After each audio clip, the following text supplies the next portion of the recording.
Bon, salut à tous, aujourd'hui on va faire cette animation, Develop Preview Ship comme ça. D'où ça vient? Alors je vais juste enlever la barre en dessous juste ici, donc d'où ça vient? Ça vient de Vercel. Qu'est-ce que Vercel? C'est ce qui permet de mettre en ligne des applications faites avec Next.js. Qu'est-ce que Next.js? C'est le framework de React. Oui, je sais, le framework d'un framework.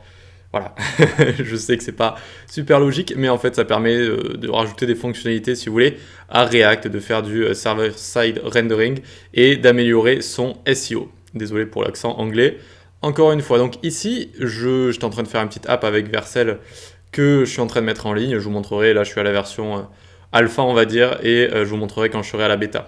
Bref, ici, eh bien, il y a écrit Develop Preview Ship. J'ai trouvé que l'animation était assez cool, assez sympa, et je me suis dit qu'on allait la refaire. Donc tout ça, c'est fait en CSS, c'est fait avec une petite animation CSS. Et comment on fait pour copier, pour s'inspirer, pour voir comment c'est fait dans un site? Vous avez un site qui vous plaît, avec une animation, une mise en page, une interaction, quoi que ce soit. Eh bien, déjà, on peut faire un clic droit inspecter, ça va nous ouvrir la console, évidemment, et ça va nous amener à notre élément. Alors, première réponse ici, est-ce que c'est facile à faire? Est-ce que c'est facile à, on va dire, copier, à s'inspirer d'animations déjà existantes? Eh bien non, c'est pas facile à faire. C'est pas facile à faire et notamment c'est pas facile avec la console. La console, notamment quand on a des sites comme ça qui sont conséquents, il y a beaucoup de choses écrites dedans et il y a beaucoup de code qui est lié. Il y a du code qui va être intégré avec le JS qu'on va pas forcément voir directement. Il y a du code qui va être caché avec des before, des after comme on a juste ici. Donc clairement, pour s'inspirer d'animation d'un site, il faut avoir une bonne expérience déjà pour se dire ah ouais là je vois ils ont fait ça, ça, ça, là ils ont fait ça, ça, ça. Donc là dès que j'ai vu ça je me suis dit ça sent l'animation CSS, ça sent l'animation CSS et ça sent aussi quelque chose que j'avais fait sur vous savez le site, je crois que c'était ma première formation que j'avais faite sur coder un site de A à Z et ça s'appelle du background clip où on va clipper le texte comme ça. On va clipper le texte et le texte va ressortir et le fond va s'intégrer dans le fond du texte comme ça. C'est ce qu'on va faire ensemble aujourd'hui, vous allez voir. Donc déjà, j'avais un petit peu des pistes ici. Je savais que c'était une animation CSS et je savais que c'était avec background clip texte.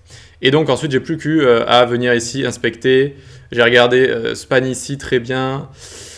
Et vous voyez, il y a plein de choses ici. Il y a toutes les couleurs qui mettent à la racine, etc.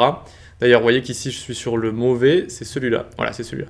Et là, j'ai commencé à voir background clip text. Je me suis dit, oui, c'est bien ça. Le fond en transparent, donc voilà, pour que ça ressorte. Et je me dis, on est sur la bonne position. Donc maintenant, ce qui manquait, c'était, je me suis dit, il y a bien quand même une animation CSS. Donc, je suis allé voir dans Animation et je fais, ok, super, il y en a une.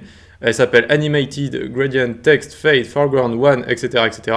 Donc, ça dure 8 secondes à l'infini. Ok, très bien, mais là déjà je me suis dit, bizarre qu'il y ait la même animation pour tous les textes à chaque fois ici.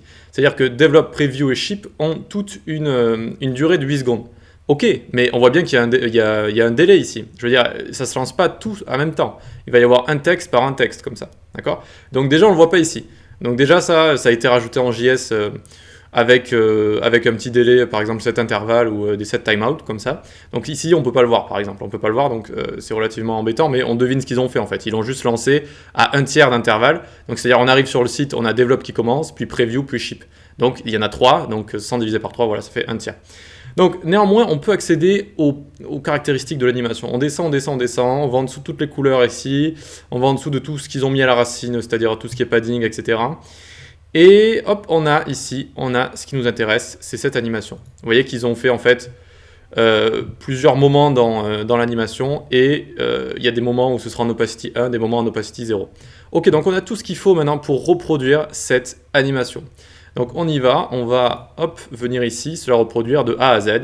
Vous allez voir, c'est pas très long. Donc on est ici dans notre code index HTML tout simplement, je grossis bien comme ça on y verra bien. Ici il y avait 3 choses toutes simples, il y avait juste les 3 textes ici, develop, preview, ship comme ça avec un petit point à la fin. Ok, donc ça c'est pas très intéressant, j'ai juste le texte, très bien, on l'a bien recopié. Maintenant on va prendre notre body ici, on va lui mettre une font family qui était intégrée sur le site qui s'appelle Apple System comme ça. Enfin c'était la deuxième fonte mais on va dire que c'était la première. Ensuite, on fait Display Flex ici, Justify Content Center on centre sur X, Align Item Center on centre sur Y, enfin sur le Main Axis et le Cross Axis, sachant que ça peut changer si on fait Flex Direction Column.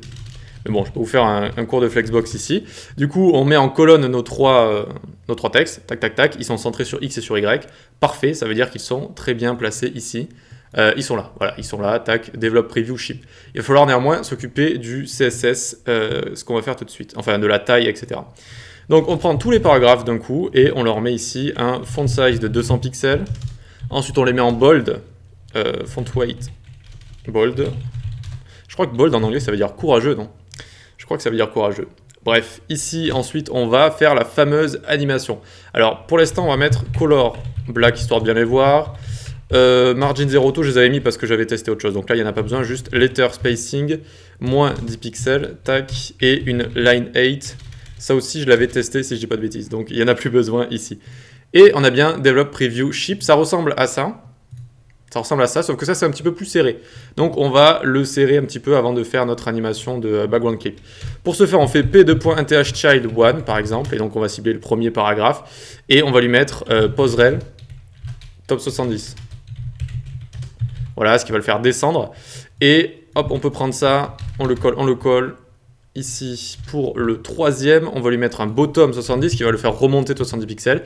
Et pour l'instant, celui du milieu, on ne lui touche à rien, ce sera pour les animations. Ok, donc on a fait descendre le premier, on a fait remonter le troisième, et regardez, ça ressemble déjà un petit peu plus à ça. Vous voyez, c'est juste un petit peu plus grand ici, c'est juste pour mieux la voir. Très bien, on a notre base juste ici, on va faire ce background clip text qui est assez sympa. Donc on revient dans tous nos paragraphes ici. Et on vient faire WebKit background clip ici. On utilise le vendor WebKit en CSS car c'est pas super bien supporté. Donc on utilise WebKit juste devant. Et juste après, on peut mettre background clip text pour les navigateurs qui le supportent bien comme ça au cas où.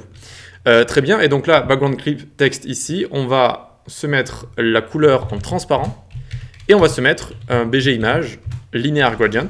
On se met un dégradé linéaire. To right, et par exemple donc de red à violet, comme ça. Ok, donc on lui a mis un fond avec background image, avec un dégradé linéaire qui va de rouge à violet.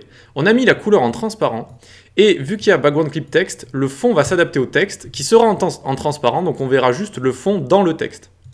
Et voilà, hop, ça nous fait cet effet assez sympa.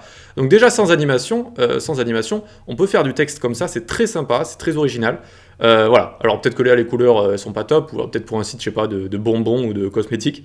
Mais ici, donc on a déjà cet effet. Donc background clip, ça a vraiment clippé, si vous voulez, la forme du texte. Et on voit le fond en fait, on voit juste le fond. Parce que là, si on enlève background clip ici, il est là. Regardez, on a juste en fait les grands rectangles. Hop, on a rectangle, rectangle, rectangle. Voilà. Et ça nous permet de clipper le texte, tout simplement. Donc hop, hop, on l'a bien clippé. Donc pour faire notre animation, déjà, les trois couleurs ne sont pas identiques. On va prendre les background images, donc les couleurs, depuis Vercel directement. Donc on peut l'enlever ici de notre paragraphe, ça va tout faire disparaître du coup, même si on a toujours le texte ici. Vous voyez que les dégradés à chaque fois sont différents. Comment j'ai fait pour les récupérer? Clic droit, inspecter toujours. Et vous voyez qu'ils sont ici, background image, donc on voit qu'ils ont utilisé des couleurs qu'ils avaient définies à la racine de leur CSS, start color, end color, et elles sont écrites ici. Vous voyez, donc je les ai juste prises et je les ai copiées, voilà, tout simplement. Donc pour ce faire, eh bien, je vais vous les copier aussi, juste ici, on va pas s'embêter à les recopier à la main. Donc tac, tac, premier dégradé linéaire, ensuite le second, il est là, et le troisième, il est là. Tac, et le troisième, on va le mettre juste ici. Et donc là déjà on aura nos images, enfin on aura nos dégradés qui seront mignons ici, regardez, hop, on a nos jolis dégradés. C'est assez sympa, c'est assez joli. Vraiment les dégradés, hein, utilisez-les autant que faire se peut, c'est vraiment stylé, c'est vraiment sympathique. Maintenant on va s'occuper de l'animation. L'animation, je vous avais dit qu'on pouvait la trouver tout à la fin ici. On pouvait la trouver avec Opacity. Alors ici. Alors, ce qu'on peut faire, on peut copier ici, regardez, hop, je copie directement. Mais eux, ils ont utilisé Opacity, c'est-à-dire qu'ils ont mis des sortes de before avant, là, des pseudo-éléments. Moi, j'aime pas ça. Ça fonctionne, mais ça rajoute quelque chose de compliqué.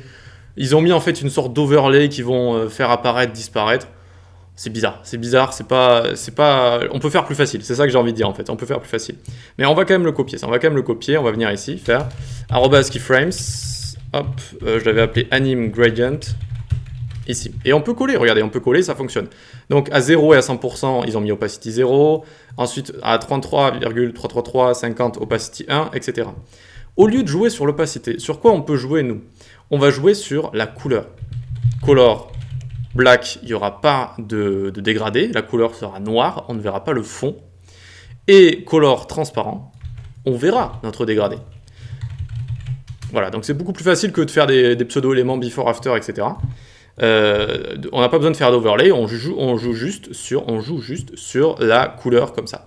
Après, vous allez me dire, ça c'est pas très lisible, un keyframes comme ça, peut-être pour quand on débute, mais même quand on débute pas, c'est pas très logique, parce que regardez, là il faut se dire de 0 à 16%, c'est en noir, ensuite ça passe jusqu'en transparent, c'est pas super bien. Donc je voulais réécrire à côté en bien détaillé, c'est exactement la même chose.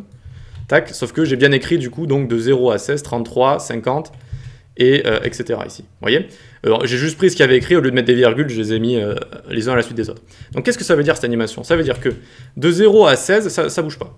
Ok, et ensuite de 16 à 33, ça commence à partir en transparent, ça reste transparent jusqu'à 50%, et de 50 jusqu'à 66, ça repasse en noir comme ça.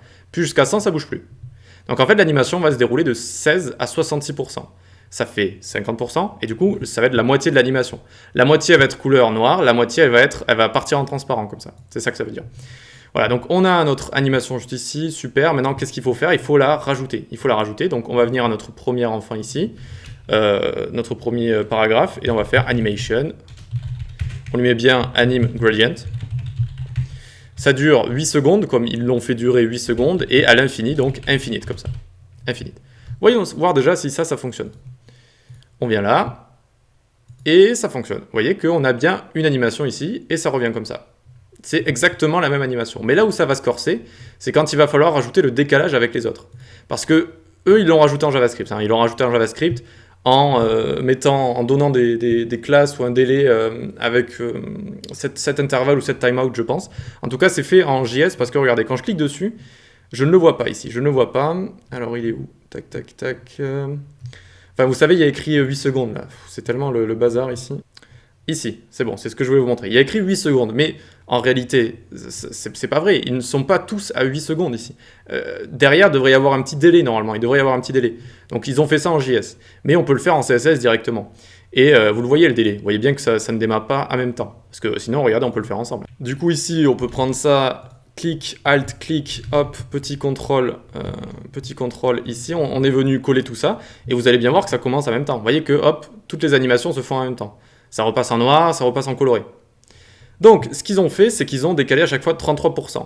On sort les grands moyens, on sort le logiciel à 10 000 €, hop là, et on fait 8 divisé par 3, ça nous fait 2,6 à peu près. Ok, donc on peut utiliser 2,6, c'est correct. Donc, on va faire démarrer... Vu que ici, quand on actualise, regardez. Quand on actualise, ça démarre déjà sur le bleu. Ce qui est une décision artistique classique, vu qu'on a envie d'avoir la couleur de base, parce que c'est plus joli que de démarrer juste sur du noir. Donc on a la couleur de base, comme ça. Comment ils ont fait? Eh bien, on démarre avec un délai en moins, comme ça. On vient là et on fait moins 2,6. Moins 2,6, qui est moins un tiers, du coup. Et du coup, c'est comme si on démarre avec l'animation qui est à un tiers ici, donc c'est déjà en transparent, donc on voit déjà la couleur derrière. Et donc regardez, j'actualise. Je fais que actualiser là.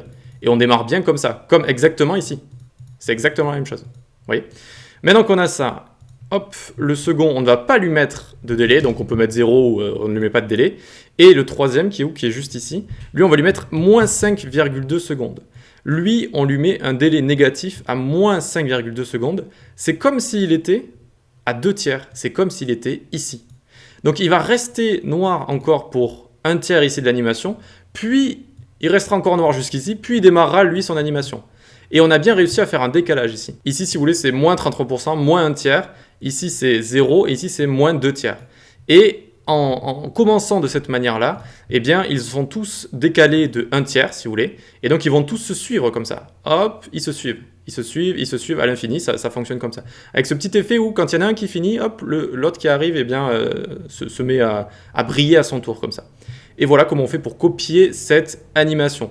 Je trouvais ça assez sympa, les animations CSS, c'est cool, hein, c'est vraiment, ça a beaucoup de potentiel quand on sait les utiliser, quand on sait, parce que ça peut vite devenir un cauchemar si on commence à se prendre la tête avec, ce qui est très facile vu qu'il y a pas mal de choses pour se prendre la tête. Mais voilà comment on fait. Je trouvais ça assez sympa aussi de décortiquer une animation d'un site, ça m'a été demandé, c'est quelque chose de cool à faire, et il faudrait que j'aille sur le site Awards et que je vous montre un petit peu des petites animations à faire comme ça, parce qu'au final, il y a beaucoup de choses qui sont, alors sans prétention, mais qui sont faciles à faire ou qu'on peut reproduire plutôt facilement. Il y a des choses qui sont très compliquées, très complexes, et il y a des choses qui sont plutôt faciles à faire et que vous pouvez faire facilement sur vos sites. Voilà, j'espère que ça vous a plu. Je continue mes cours également, je continue à tourner à fond. Je continue mes side projects comme celui que je suis en train de sortir ici, donc avec Vercel justement. Et puis voilà, on se dit à la prochaine. J'ai rien d'autre à te dire, je crois, ou sinon j'ai oublié. Je vous le dirai une prochaine fois. Like, partage, abonne-toi et on se rejoint pour la prochaine vidéo.